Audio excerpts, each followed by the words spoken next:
todos. Vamos nesse momento nos ligando com o nosso mentor individual, com a espiritualidade amiga desta casa, com Joana de Ângeles, Irmã Rosário, Irmã Teresa, e agradecer a todos pelo carinho, pela amizade, pelo acolhimento. Nos ligamos com a nossa mãezinha querida, Maria de Nazaré, pedindo a ela que nos envolva na sua luz, na sua paz, na sua serenidade, que nos aconchegue juntinho ao seu coração de mãe num abraço muito caloroso. De mãos dadas a Maria, chegamos à presença do nosso Mestre amado Jesus, e a Ele pedimos que derrame a sua luz sobre nós, que nos auxilie no entendimento e na aplicação dos seus ensinamentos em todos os momentos da nossa existência. De mãos dadas a Maria e a Jesus, chegamos à presença do nosso Pai Criador. A Ele agradecemos pelo que somos, pelo que temos, pela oportunidade bendita de estarmos aqui reunidos. E vamos nesse momento elevando os nossos corações e os nossos pensamentos em louvor e agradecimento, dizendo ao Pai: Pai nosso que estais nos céus, santificado seja o vosso nome, venha a nós o vosso reino, seja feita a vossa vontade, assim na terra como nos céus. O pão nosso de cada dia nos dai hoje, perdoai as nossas ofensas, assim como perdoamos aqueles que nos têm ofendido. E não nos deixeis cair em tentações, mas livrai-nos de todos os males, pois vossos são o reino, o poder e a glória para todo sempre. E harmonizados que estamos, vamos nos ligando com as equipes espirituais de tratamento desta casa, pedindo que seja derramado a luz branca do Cristo sobre todos os assistidos. Essa luz vai serenando, acalmando e tratando a cada um de nós. Pedimos às equipes de P2 que projetem a luz azul sobre todos nós. Essa luz vai percorrendo o sistema nervoso central, tratando cada um dos centros de força, trazendo todos eles no equilíbrio. Pedimos às equipes de CH que projetem a luz rosa no coração de cada um dos assistidos. Essa luz vai serenando, acalmando esse cardíaco, fortalecendo a fé e a confiança em cada um de nós. Nos ligamos com as equipes de P3B e pedimos a projeção da luz branca do Cristo, de um azul muito intenso que envolverá o coração e a mente de cada assistido. Pedimos também que sejam feitos todos os cortes de ligação que se fizerem necessários, que essas energias sejam levadas para o astral para o tratamento mais adequado. E vamos projetando um azul muito intenso em todo o sistema nervoso central e periférico, neurovegetativo, um rosa claro no cardíaco para aumentar a força, a confiança, a fé, um amarelo claro no frontal para ter pensamentos positivos, maior ligação com o mentor individual e força de vontade. E pedimos uma cúpula rosa clara vibrante da cabeça aos pés, envolvendo todos os assistidos de P3B. Aos assistidos de saúde, pedimos a projeção das cores do arco-íris, fazendo como uma cúpula protetora, envolvendo cada um desses assistidos pelo tempo que se fizer necessário. Que assim seja, Senhor. Graças a Deus. Convidamos a todos para que assistam neste momento a palestra que será colocada no ar. Que assim seja. Vamos, nesse momento, envolver a nossa querida Mônica de Paula, que vai trazer o tema Chico Xavier. Uma boa palestra a todos.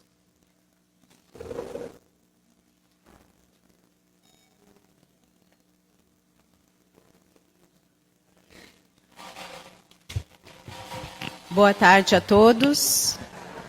Que a paz, que o amor do Mestre nos envolva uma vez mais. Meus irmãos, o que aconteceu há 17 anos atrás, no dia 30 de junho de 2002? E?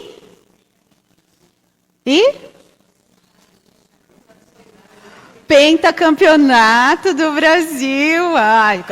Você estava esquecendo. Coitadinho do nosso time. Então, foi uma alegria para os brasileiros, né?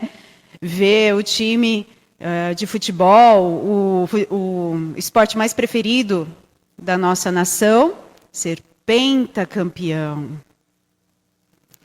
E nesse dia de festa para o país, o que acontece? O nosso querido Chico Xavier desencarna. Que data mais feliz. E ele sabia que ia desencarnar, né, numa data, não exatamente nesse dia, mas Emmanuel já tinha dito, que é o mentor dele, que ele iria desencarnar num dia que os brasileiros estivessem felizes. E foi assim que cumpriu a tal profecia.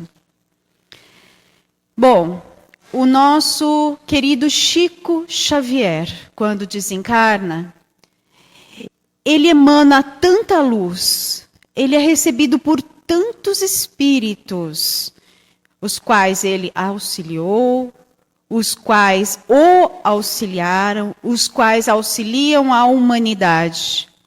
Só que a luz dele era tanta, que ele ficou com vergonha, do jeitinho mineiro que ele era, ele continuou sendo na espiritualidade, ele queria se conter, ele não queria mostrar que ele era tanto, ele queria preservar ali uma humildade. E como faz para uma pessoa encarnada ter tanta luz? O que acontece? Vamos pensar a respeito. Vamos pensar nos seus exemplos. Um homem que nasceu no dia 2/4/2010, que aos 5 aninhos de idade ficou órfão de mãe. E o seu pai, né, na época não sabia como cuidar, pediu para a madrinha cuidar dele. Um nome tão bonito, né, madrinha, atribuído, né, um nome carinhoso. Porém, essa madrinha não cuidava como devia desse afilhado. Ele apanhava 3 vezes por dia com vara de marmelo. Ela o maltratava, ela não tinha o carinho que ele merecia. E ali ele cresceu com esse sentimento de tristeza, porque imagina uma criança de 5 aninhos, sem a mãe ainda mais sendo maltratada. Mais ou menos aos 20 anos de idade, esse jovem, ele começa a psicografar. A mediunidade sempre foi ativa em sua vida. Ele já auxiliava desde pequeno as pessoas, mas efetivamente a psicografia, mais ou menos aos 20, 21 anos de idade, ela aflora.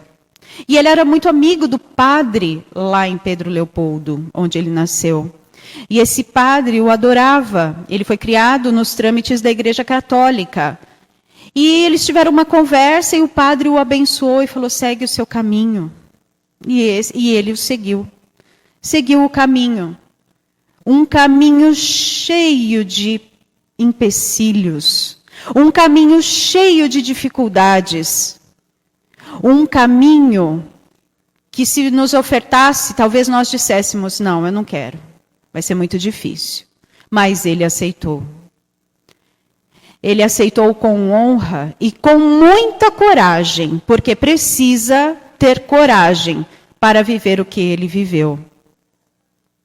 Ele começou a trabalhar aos 8 anos de idade. Ele cursou, como se falava, né, até a 4ª série primária. Mas um espírito já preparado para isso, para enfrentar as dificuldades da vida. Aí nós estávamos pesquisando, estudando sobre ele, e vimos que ele psicografou 412 livros. Desses 412, ele não ficou com nenhum centavo das obras autorais, porque ele dizia que ele não era o autor delas, e sim os espíritos. Então, todo o dinheiro ele direcionou para casas assistenciais, para federativas espíritas, como é assim até hoje. O espírita Zenon Valente, ele colocou algumas informações bastante interessantes que eu vou ler aqui para vocês.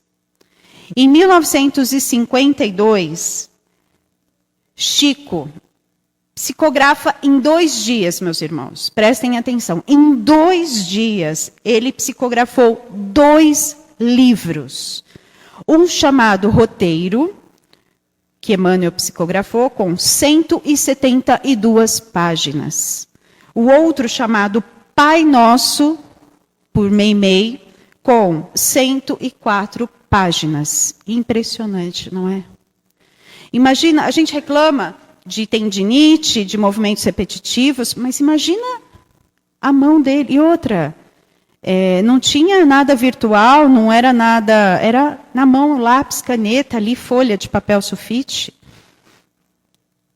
Em 1963, ele também psicografa em 2 dias 2 outros livros. Opinião Espírita, de 204 páginas, e Sexo e Destino, com 360 páginas. Dia 31 de março de 69, ele psicografa também 2 livros em 2 dias. Passos da Vida, com 156 páginas, e Estantes da Vida, com 186. O livro mais conhecido, O Nosso Lar, ele foi editado inúmeras vezes. Na 48ª vez, com 1.200 exemplares cada edição, que agora eu nem sei mais qual edição está. Mas vamos fazer a conta. 48 vezes, 1.200 exemplares. Isso só aqui, né? Fora o que já é publicado, fora o que já é editado em outros países. O trabalho, meus irmãos, deste homem foi incansável. Aliás, ele se cansava? Sim. Esse irmão, ele se cansava muitas vezes. Ele tinha carne como a nossa. Ele precisava dormir, ele precisava se alimentar, ele precisava cuidar da saúde. Mas ele aceitou o desafio. Então, por que nós estamos falando disso? Porque nós precisamos de exemplos como esses para nos fortalecer na vida. Porque muitas vezes a vida nos parece tão difícil, nos parece imensamente complicada. Mas quando nós vemos pessoas como essas, nós temos a vontade de segurar nas mãos de Deus e dizer: Senhor, me ajude. Se Ele conseguiu, eu também vou conseguir. Me ajude, Senhor. E Jesus e o Pai Criador ajuda. Chico estava sempre em preces, constantemente em preces, porque ele também é um espírito, também é em evolução. Ele foi convidado, certa vez, em 71, por Saulo de Castro, o repórter daquele programa Pinga Fogo, para fazer para ser, na verdade, bombardeado de perguntas, né? Essa foi a realidade. Então, o Saulo, ele já conhecia Chico e sabia da sua característica, do seu carinho, do seu amor, da sua personalidade. E era um programa de perguntas e respostas, enfim. E ele convenceu a equipe da diretoria a aceitar o Chico Xavier naquele programa. Então, Saulo o levou. Então, meus irmãos, o Pinga Fogo foi recorde de audiência na época, coisa que nem hoje as novelas da Globo conseguem a audiência que ele conseguiu na época. De acordo com o Ibope, ele conseguiu cerca de 80 pontos de audiência. Hoje, dizem que as novelas conseguem cerca de 65, 70, né, por aí. Ele conseguiu 80. E lá foi um bombardeio, sim, de perguntas. Inúmeras perguntas. Perguntas razoáveis, perguntas difíceis, colocando ele contra a parede, mas este homem respondia sempre com alegria, sempre com paz, sempre com serenidade. Nervoso ele estava? Sim. Parecia que não, né? Mas Saulo diz que sim, ele estava ansioso, ele estava nervoso, ele quase não dormia antes do programa, porque ele também é um ser humano. Mas ele fazia suas preces. Ele se conectava com o Pai. E ali ele entregava. E pedia auxílio aos bons espíritos que realmente os auxiliaram ali. Quando ele terminava as perguntas, quando ele saía ali do auditório, fazia-se filas imensas para conversar com ele. Pessoas que estavam assistindo ao programa saíam das suas casas e iam até ao local onde ele estava para cumprimentá-lo, para falar com ele. E de acordo com Saulo, tinha algumas pessoas ali da mídia que eram ateus, que não acreditavam em Deus. E que não tinham religião e que não ligavam para nada na vida com relação a isso. E que depois do Pinga Fogo com Chico Xavier, se tornaram cristãs. E alguns deles espíritas. Porque entenderam, porque foi muito claro, porque foi muito verdadeiro tudo que ele respondeu ali. Então, meus irmãos, o que a gente entende com isso? Que a doutrina espírita, ela é totalmente reveladora. Ela é transformadora. Chico Xavier seguia essa doutrina, mas, melhor ainda, ele seguia o caminho do bem. Ele segue, porque ele é um espírito vivo. Ele segue o caminho do bem, o caminho da paz, e deixou-nos um legado imenso, que vamos precisar de dias lendo e relendo a sua biografia e tudo que ele vivenciou, e coisas que nem sabemos que estão colocadas nos livros. Este homem, ele enfrentou, para a gente ter mais uma noção de quem era, ele também enfrentou mazelas físicas. Ele ficou cego de um olho, ele tinha glaucoma no outro, ele já quebrou alguns ossos, 2 costelas, ele teve tuberculose, ele teve pneumonia. Este homem era reumático. Ele tinha as doenças físicas, precisou fazer 2 ou 3 cirurgias, agora não me recordo quantas. E aí? A gente pode pensar, mas espera aí, e Dr. Bezerra de Menezes, o médico dos humildes? E todos os espíritos bons que circundavam ele? Por que não proporcionaram a cura para este homem tão bom? Meus irmãos, quando nós aceitamos o encarne ou o reencarne, nós aceitamos um pacote. E ele aceitou o pacote dele. E ele sabia que ele ia passar por isso também. Então, os espíritos respeitam as nossas decisões. Ele aceitou depurar todo o seu físico. Então, que isso valha para nós como exemplo, quando nós nos depararmos com as nossas doenças, com as nossas inaptidões. As inaptidões ainda podem ser transformadas em aptidões. E as doenças podem acender luzes na alma. Então, ao invés de maldizermos, façamos como ele. Agradeçamos por cada mazela.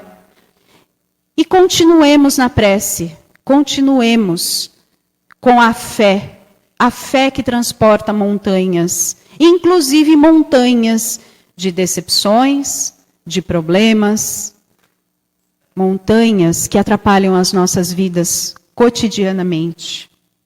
A fé nos encoraja. A fé encorajou este homem grandioso, porque ele não passou só por isso. Ele passou por inúmeros desafios. Quantos que quiseram processá-lo? Quantos que disseram que ele era charlatão? Quanto que ele foi humilhado? Porque hoje nós temos aqui uma casa espírita como essa, que qualquer um de nós entra tranquilamente e sai tranquilamente. Nós somos respeitados. E se não quisermos falarmos a respeito, temos o direito, mas na época Era muito mal visto quem era espírita. Existe um preconceito muito grande. Se hoje algum de nós ainda enfrenta esse preconceito, que dirá naquela época? A fé, ela nos liberta de tudo, inclusive do medo da morte. Então, por isso que esse irmão foi tão bem recebido e com certeza não teve medo da morte, do desencarne. É só uma passagem o desencarne. Aqui estamos agora, daqui a pouco não sabemos. E quantas vezes nós já passamos por isso? Então vamos deixar os nossos corações leves com relação ao desencarne. Que esse desencarne seja para nós, o desencarne não só nosso, como de todos que nos cercam, de todos os que amamos. Que seja algo leve, porque é só uma transição. É uma passagem. Quando nós compramos uma passagem de ônibus, uma passagem de trem, uma passagem de avião, para visitar algum local ou para ir mudar, quando nós mudamos de endereço, é só uma mudança. Mas continuamos os mesmos, não é? Assim é o desencarne. Os erros da vida, eles devem ser transformados em aprendizado. E todos, observem, todos somos falhos. Inclusive os espíritas, os trabalhadores de casas espíritas. Ninguém é santo, ninguém é totalmente perfeito. O único perfeito foi o Mestre Jesus. Nem Chico Xavier se colocava como perfeito. Nunca se colocou. Ele dizia que ele era um cisco, né? Então, os erros, meus irmãos, fazem parte do nosso crescimento se nós os transformarmos em aprendizados. As vitórias devem ser transformadas em incentivos para continuarmos no caminho do bem. A prece, a importância da prece em nossas vidas, nos traz leveza, nos traz sabedoria, nos traz paz de espírito. Eu vou ler aqui um comentário de Emmanuel a respeito da prece.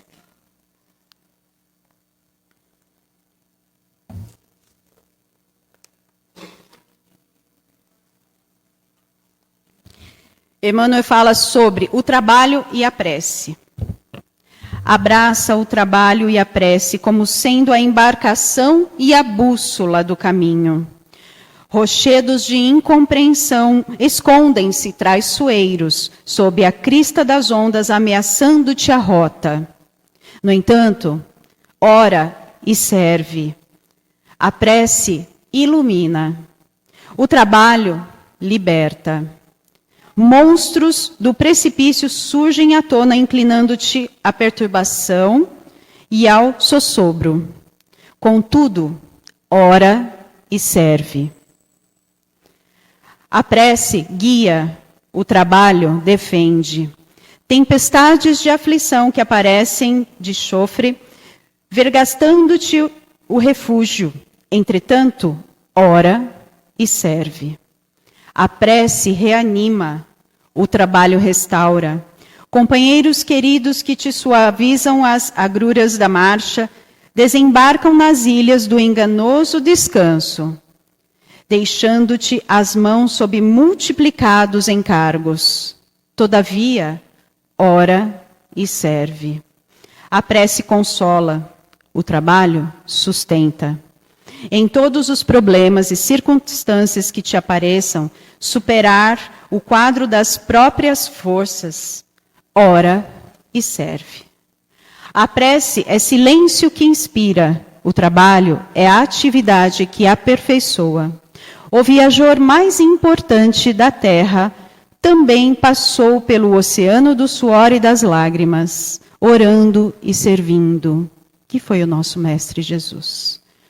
Tão escabrosa lhe foi a peregrinação entre os homens, que não sobrou amigo algum para compartilhar-te espontaneamente os júbilos da chegada pelo escaler em forma de cruz. Tão alto, porém, acendeu ele a flama da prece, que pôde compreender e desculpar os próprios algozes, e tão devotadamente se consagrou ao trabalho, que conseguiu vencer os abismos da morte e voltar aos braços dos amigos vacilantes, como a repetir-lhes em regozijo e vitória: tende bom ânimo, eu estou aqui. Trabalho, meus irmãos, como Chico Xavier, como o Mestre Jesus nos ensinou. Se alguém, como o Mestre nos disse, se alguém lhe bater na face direita, oferece-lhe a outra. O que Jesus quis dizer com isso? Quis dizer para não revidarmos com a ira, não revidarmos com a raiva, não fazermos igual ao outro. Qual é a outra face? A face da compreensão, a face do amor, a face que transforma a humanidade. Falta, nos dias de hoje, ou melhor, sempre faltou, paciência, tolerância, compreensão. O outro é como ele é. Como diz Haroldo Dutra, e ponto. O outro é como ele é, e ponto. E nós somos quem somos. Cabe a nós compreender. Porque a leveza e o perdão têm que partir de nós que temos o conhecimento, e não do outro. Com os exemplos, isso pode nos fortalecer com os exemplos de Chico Xavier. Os exemplos deste homem que batalhou, que perdoou. Só lembrando uma historinha de Chico, para a gente ver que ele também era humano e que ele tinha sentimentos, que ele ficava triste também. Chico tinha um cachorrinho que ele amava. E esse cachorrinho, ele tinha ataques epiléticos. Então o cachorrinho tomava medicações para ataques epiléticos. E Chico precisou fazer uma viagem e não sabia com quem deixar o cachorrinho. E ele pediu para uma vizinha para cuidar desse cachorrinho.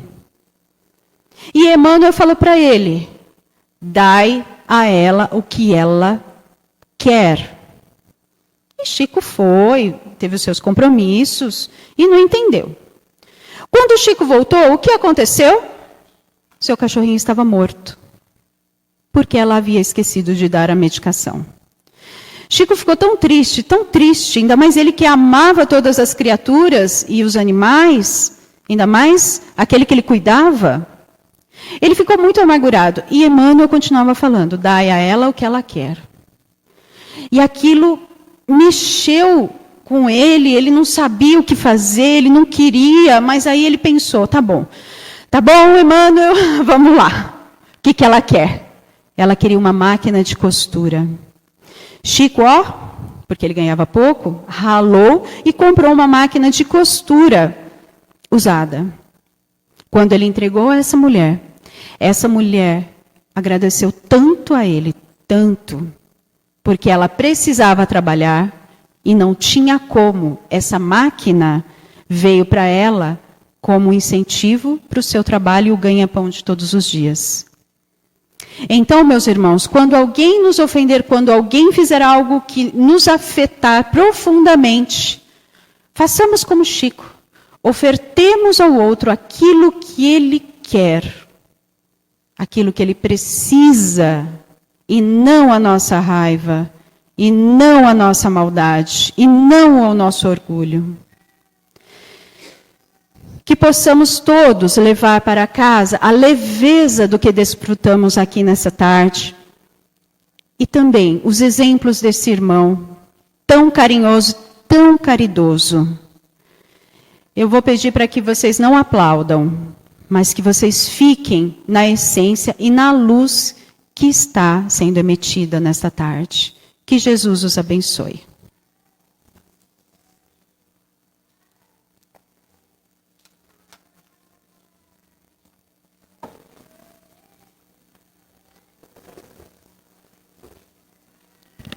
Vamos então novamente fechar os nossos olhos em agradecimento a toda a espiritualidade de luz que nos envolveu nesta tarde, trazendo para nós essa mensagem de amor, de bondade, de leveza e serenidade aos nossos corações. Que possamos ir para os nossos lares ou aos nossos compromissos com os nossos corações cheios de amor para doar, com a vontade enorme de dar o nosso melhor, a exemplo de Chico e do nosso Mestre Jesus. E é com muito amor que vamos agradecer ao Pai da vida com a oração que Jesus nos deixou. Pai nosso que estás no céu, santificado seja o vosso nome. Venha a nós o vosso reino, seja feita a vossa vontade, assim na terra como no céu. O pão nosso de cada dia nos dai hoje. Perdoai as nossas ofensas, assim como nós perdoamos aqueles que nos têm ofendido. E não nos deixeis cair em tentações, mas livrai-nos de todo o mal. Porque teu é o reino, o poder e a glória para todo sempre. Que assim seja.